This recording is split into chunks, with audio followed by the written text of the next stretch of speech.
Karena kata Nabi dalam hadisnya, Yaumul Fitri adalah yaumul hari kita makan-makan.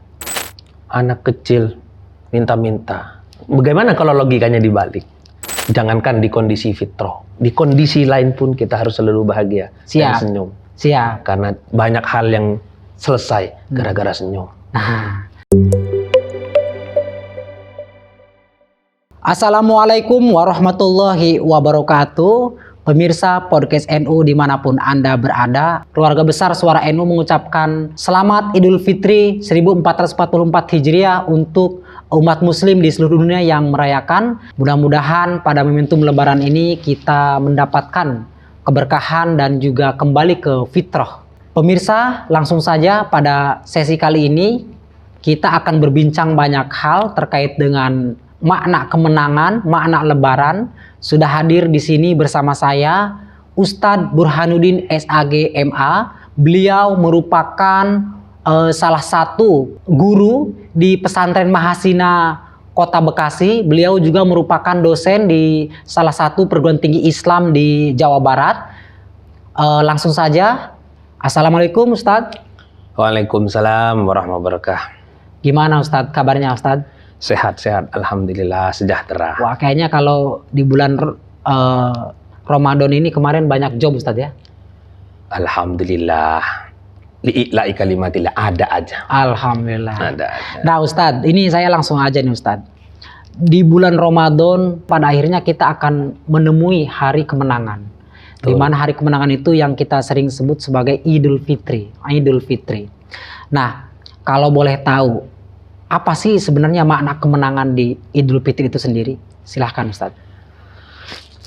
Bismillahirrahmanirrahim. Makna kemenangan Idul Fitri itu diistilahkan kalau dalam perang itu kita berhasil mengalahkan musuh, itu menang. Dalam perjuangan kita berhasil menaklukkan rintangan, itu menang. Dan kita mencapai sesuatu yang diinginkan, itu menang. Nah, selama bulan puasa kita berjuang melawan nafsu, melawan hawa nafsu, makan dan semacamnya yang berkaitan dengan kesenangan hawa nafsu, kita bisa berhasil melewatinya dan kita menang. Artinya semua yang melakukan proses perjuangan, amal ibadah selama bulan puasa di hari yang fitrah ini, yang fitri, semuanya menang. Itulah kemenangan. Itu arti kemenangan. Secara tidak langsung kita menang dari 30 hari itu kita menahan hawa nafsu dan lain-lain Ustaz ya. Secara umum, masih belum secara substansi atau secara hikmah. Kategorinya, pengkategorian menang dalam hal apa? Pada prinsipnya semua yang menjalani bulan puasa adalah menang. Iya. Nah Ustadz, tapi Islam sendiri memandang hari Idul Fitri itu bagaimana sih sebenarnya? Hari Idul Fitri dari Id itu kan kembali fitri, suci. Jadi itu kan ibaratnya bulan puasa ini kan ujian akhir dari perjalanan setahun manusia. Ketika berhasil lolos kita dapatkan juara, nilai terbaik, jadinya itu makanya fitri, kembali suci. Suci bisa diartikan kita kembali karena kita selama Ramadan banyak amalan ibadah yang menghapus dosa. Sehingga di bulan fitri, di tanggal 1 Syawal ini kita tidak punya dosa. Sehingga itulah fitri. Dalam Islam, fitri itu memang dianggap hari yang spesial karena manusia berhasil, umat Islam khususnya, berhasil menjalankan bulan puasa yang memang penuh pengorbanan. Tohiran wa batinan. Terlepas itu ada yang bolong atau yang batal, semua manusia menjalankan aktivitas pengorbanan tohiran wa batinan. Maka di fitri Islam sangat menganggap menang karena kata Nabi dalam hadisnya, Yaumul Fitri adalah yaumul hari kita makan-makan. Hari makan-makan. Itu kata Nabi ya? Kata Nabi. Jadi fitri, lebaran itu adalah hari kita makan-makan. Namanya makan-makan itu kan banyak orang. Namanya banyak orang kan itu perayaan. Namanya perayaan kan berarti ada sesuatu yang didapat dari perjuangan. Itu namanya perayaan. Kalau sendirian kan bukan makan-makan. Atau kalaupun perjuangan sendirian kan tidak nikmat. Iya. Nah itu Nabi juga makanya Iya. hari bahagia, hari bareng-bareng. Siap. Nah, Ustadz, berkaitan dengan Idul Fitri ini, umat Islam kan euforia, menyambut dengan sangat gembira, tapi juga memang ada juga yang sedih karena meninggalkan Ramadan. Dan karena kegembiraannya itu kemudian banyak umat muslim yang meresponnya dengan membeli persiapan, misalnya membeli baju baru, kemudian apalagi membeli banyak peralatan rumah, termasuk rumah tangga, masjidnya dicat, rumahnya dicat lagi, dalam rangka menyambut Idul Fitri ini. Nah, dalam Islam yang pola yang seperti itu gimana itu hukumnya itu? Berkaitan hukum, selama itu tidak berlebihan dan itu sesuai dengan tuntunan syariat dan ada aturannya, itu boleh. Terkait euforia menyambut Idul Fitri, kita ngutip dari ayat Al-Quran, la in syakartum la azidannakum, sebagai ungkapan syukur atas nikmat yang Allah berikan. Nikmat di sini bukan hanya kita dapat rezeki, tapi bisa menjalankan bulan puasa, itu nikmat luar biasa, harus disyukuri. Pada suatu ketika Nabi juga pernah bersabda bahwa Allah itu senang pada hambanya yang ketika dikasih nikmat dia menunjukkan. Nah, ini Ramadan Fitri, Idul Fitri itu kan nikmat luar biasa. Kemudian kita menyambut dengan euforia, itu sebagai ungkapan kita, itu memperlihatkan kebahagiaan kalau kita tuh senang sama nikmat Allah gitu. Jadi sangat diperbolehkan tentu ya Ustadz ya? Boleh, selama tidak berlebihan. Tidak berlebihan. Contoh tidak berlebihan, kita itu ya pengen nyambut Ramadan dengan baju baru, tapi punya ukuran. Artinya kita mampu beli harga baju yang mungkin harganya... maksudnya menyambut Idul Fitri ya? Idul Fitri. Punya ukuran, punya batasan itu. Misalkan kita mampu membeli harga 1 juta semuanya, dan kita beli itu, nah itu boleh. Yang tidak boleh itu ya kita mampunya beli 1 juta, dipaksain yang harganya 2 juta, itu yang nggak boleh. Itu bukan menyambut. Tapi Ustadz sendiri kalau ngisi Idul Fitri itu gimana dengan keluarga, dengan sanak saudara, seperti apa? Yang pasti mudah-mudahan sesuai dengan tuntunan Rasulullah. Kita seperti layaknya masyarakat di kampung, beli baju baru, yang ada yang punya uang. Kalaupun tidak punya baju baru, tapi diperbaharui, entah dicuci, disetrika dan semacamnya. Kita membeli makan, menyiapkan makanan yang enak-enak, kemudian ngumpul keluarga, kita makan. Setelah sholat kita makan bareng-bareng, kemudian kita silaturahmi ke sana pamit. Itu yang kita jalankan di Idul Fitri di rumah gitu. Betul. Seperti pada umumnya, seperti pada umumnya. Nah, macam-macam lah, ada nikmat kue dan semacamnya. Itu kenikmatan tersendiri ya. Tersendiri. Iya Ustadz, tapi ada juga pertanyaan nih dari beberapa kalangan, terutama pemirsa podcast NU, berkaitan dengan ampau. Kalau kita menyebutnya ampau ya, yang mana biasanya kan kita ngasih THR. Itu gimana itu Islam memandang itu? Kalau dalam bulan Ramadan itu kan ada yang lebih wajib lagi, namanya zakat. Zakat. Betul. Selebihnya itu ada sedekah. Sedekah. Dalam Islam itu cara pemindahan harta kepada orang lain kan ada yang berbentuk sedekah, ada bentuk zakat, ada yang berbentuk hibah, ada yang berbentuk hadiah. Dan ini diperbolehkan. Kalau sedekah itu kan karena kita memberi karena ada orang yang lebih butuh.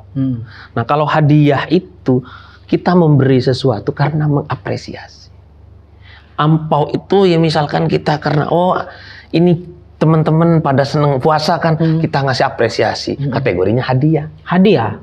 Dan itu udah sangat diperbolehkan. Mubah hukumnya. Dalam Islam mubah. Tapi tetap mendapatkan pahala toh?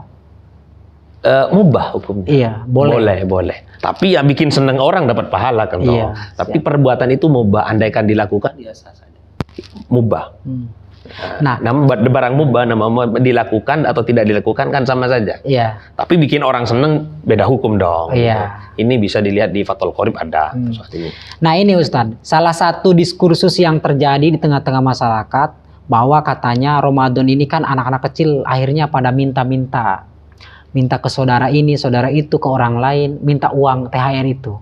Dianggap membunuh mental karena akan terjadi, mentalnya akan berubah menjadi mental pengemis katanya. Itu juga ada diskursus itu.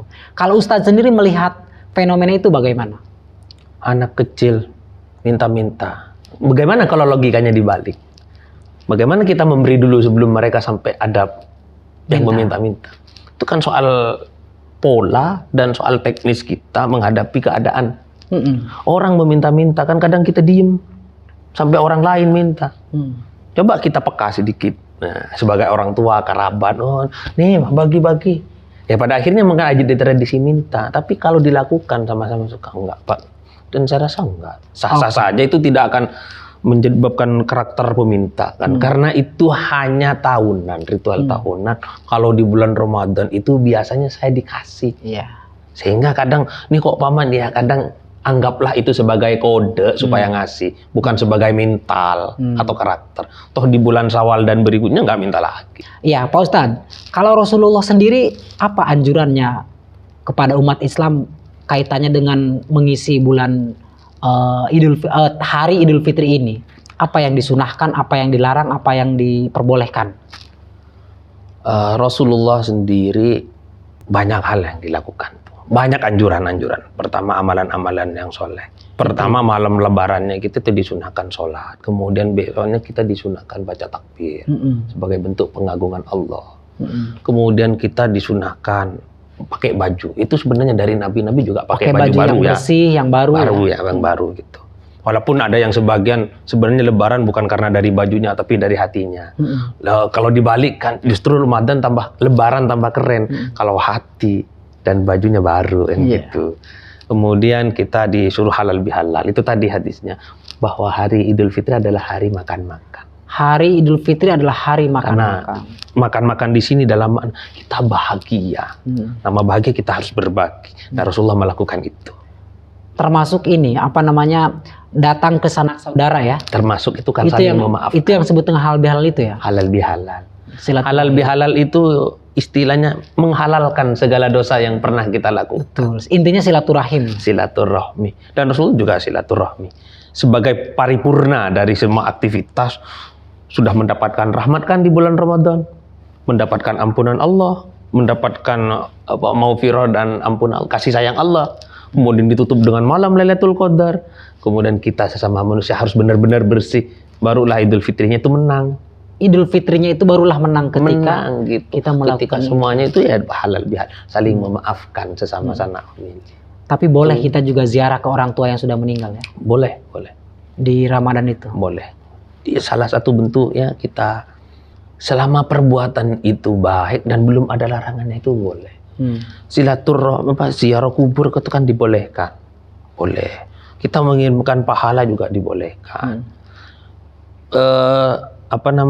Kita ziarah ke kubur bukan hanya kita ngirim Fatihah, tapi juga jadi pelajaran kalau kita gitu. Jadi untuk menambah keimanan dan keislaman kita. Nah Ustadz, mungkin juga bisa disampaikan nih, ada nggak ayat Al-Quran yang secara keterkaitan berkaitan serta keterkaitan membahas soal Idul Fitri ini? Mungkin bisa disampaikan. Kalau Al-Quran yang secara khusus tentang itu nggak ada. Tapi kalau yang berkaitan dengan Ramadan Idul Fitri itu banyak, termasuk fasholli li rabbika wanhar, itu yang nanti Idul Adha. Nanti juga ada ayat berkaitan dengan syahrul Ramadan alladzi unzila fihil Qur'an, itu berRamadan. Nanti kaitannya nanti sama lebaran. Pada akhirnya karena ujung dari Ramadan kan lebaran. Ada juga ayat Al-Qur'an itu carilah ampunan Allah. Ya uiddat lil muttaqin. Muttaqin itu siapa? Orang yang memberi nafkah, memaafkan. Jadi semuanya kaitannya nanti sama Ramadan itu. Jadi banyak ayat Al-Quran, tapi memang secara terlihat pasti, tapi ada kaitannya sama Ramadan. Ramadan dimana sebagai fitrah suci, nanti ada ayat Quran kan, ngadaplah kepada Allah dalam keadaan suci. Gitu. Terakhir nih, Pak Ustadz, mungkin bisa disampaikan kaitannya dengan hikmah Lebaran yang bisa ditauladani oleh masyarakat umat muslim di Indonesia. Silakan Ustaz. Dengan Idul Fitri itu menyimpan banyak makna, bukan hanya makna kita sebagai pribadi, tapi juga makna sosial, kaitannya sama ibadah, bukan hanya bermakna kita punya hubungan yang baik dengan Allah, tapi punya hubungan yang baik dengan manusia. Kita dimulai dari pertama itu di Idul Fitri itu adalah momen di mana kita itu benar-benar merasakan tambahnya iman dan rasa syukur kepada Allah karena masih bisa beraktivitas. Nah, ini harus terus terjaga sampai sampai Ramadan berikutnya dan Lebaran berikutnya. Hikmah berikutnya memperkuat persaudaraan. Karena dengan Lebaran Idul Fitri kita ngumpul, maaf-maafan. Dan itu memang anjuran Allah dan anjuran Nabi untuk kita saling memaafkan. Nah, momen yang pas adalah momen Idul Fitri. Karena di momen-momen yang lain kayaknya sungkan untuk minta maaf. Oh maaf minal aidin. Tapi di Fitri semuanya pada berebutan. Jadi benar-benar hari kegembiraan di mana semua orang itu tidak malu mengakui salah. Padahal di waktu yang lain malu. Tapi di Idul Fitri, nah itu bersyukur gitu. Itu hikmah, itu kita bersyukur karena kita menjadi manusia yang gentle dan bangga. Minta maaf bangga di Idul Fitri. Itu berikutnya kefitrahan, itu fitrah ya. Kita kembali suci dalam arti secara pribadi suci karena kita sudah berpuasa man shoma Ramadhana imanan wa ihtisaban ufira lahu ma taqaddama min dambihi. Kita nggak punya dosa. Bahkan kita akan punya investasi yang lebih soal pahala. Terlebih kita ada malam Lailatul Qadar itu. Ini bagi yang menjalankan puasa, Bagi yang tidak, barangkali Allah ampuni, tetap kembali fitrah. Jadi semuanya kesempatan punya hikmah. Jadi fitrah ini kita kembali suci, kembali mulai sesuatu yang baru lagi, dan itu harus dijaga agar fitri berikutnya lebih fitri lagi. Yang terakhir ini menambah ketakwaan. Takwa ini kalau tadi kan suci, kalau ini takwa. Kalau takwa itu dimaknain sebagai tujuan dan dimaknain sebagai proses. Sebagai tujuan dalam Al-Quran pada manusia intinya adalah kompetisinya manusia untuk mencapai predikat takwa. Inna akramakum indallahi atqakum. Tapi takwa dalam proses itu untuk mencapai kita harus berproses di situ. Takwa ini adalah mengikuti apa yang seharusnya dilakukan. Kalau dalam Islam kan sesuai dengan perintah Allah. Ya melakukan sesuai dengan ini. Itu menambah ketakwaan. Sehingga kemarin kok saya nggak nyaman puasanya ya. Siap. Berarti saya harus di apa besok gitu. Kok saya di Lebaran ini kayak kurang gembira. Pasti ada yang salah. Kok saya bahagia banget. Perlu ditingkatkan gitu. Jadi menambah ketakwaan itu ya proses menjalankan ibadah plus menjadi tujuan dari proses itu. Supaya kita itu semuanya berkompetisi, tambah semangat, tambah kreativitas, inovasi untuk menjadi manusia yang berpredikat takwa. Takwa dalam sisi Allah, takwa dalam sisi manusia. Takwa ini ukurannya tidak sama. Saya memahaminya tidak sama antar manusia. Sesuai kadar usahanya. Masya Allah. Ya, sesuai kadar usahanya. Tapi memang yang terbaik di sisi Allah adalah yang paling takwa. Jadi itu stempelnya. Tapi takwa ini semua orang berhak mendapatkan pada takwa. Tapi sesuai usahanya. Ya misalkan saya usahanya 10, ya takwa saya 10. Kalau Mas Aril usahanya 20, berarti takwanya 20 gitu. Bisa jadi walaupun sama-sama 10, takwa saya lebih gede. Katakanlah sertifikatnya lebih gede. Iya. Tapi Mas Aril sertifikatnya lebih kecil atau sebaliknya. Tapi semuanya orang kompetisi ini memang Allah yang membuat kompetisi kan. Dari Ramadan kompetisi fastabiqul khairat. Kitalah yang melakukan. Ayyukum ahsanu amala ayyukum aksaru amala, sampai nanti ada ayat wa allaisa lil insani illa ma sa'a. Apa yang saya dapatkan hari ini karena usaha manusia, usaha saya, usaha kita, sehingga predikat takwa itulah disematkan kepada orang yang berusaha. Siap. Ya, nah itu tadi jelasnya apakah dia medalinya perak apa emas, ya tergantung usaha kita. Ya. Sama-sama dapat predikat itu. Siap. Pemirsa Podcast NU, demikian perbincangan kami dengan Ustadz Burhan. Banyak sekali tadi yang disampaikan, salah satunya beliau menyampaikan kepada kita semua bahwa Idul Fitri itu adalah hari kegembiraan, hari makan-makan. Jadi mari kita ya isi Idul Fitri ini dengan penuh kegembiraan. Terima kasih kami ucapkan kepada Ustadz Burhan. Sama-sama. Mudah-mudahan di lain kesempatan bisa berbincang lagi dengan Suara NU. Satu lagi. Gimana itu, Ustadz? Jangankan di kondisi fitrah, di kondisi lain pun kita harus selalu bahagia dan senyum. Siap. Karena banyak hal yang selesai gara-gara senyum. Nah, ya di kondisi apapun kita harus tetap fitrah, kondisi senyum dan kondisi tetap bergembira. Terima kasih dari kami. Wallahul muwaffiq ila aqwamit thoriq. Wassalamualaikum warahmatullahi wabarakatuh.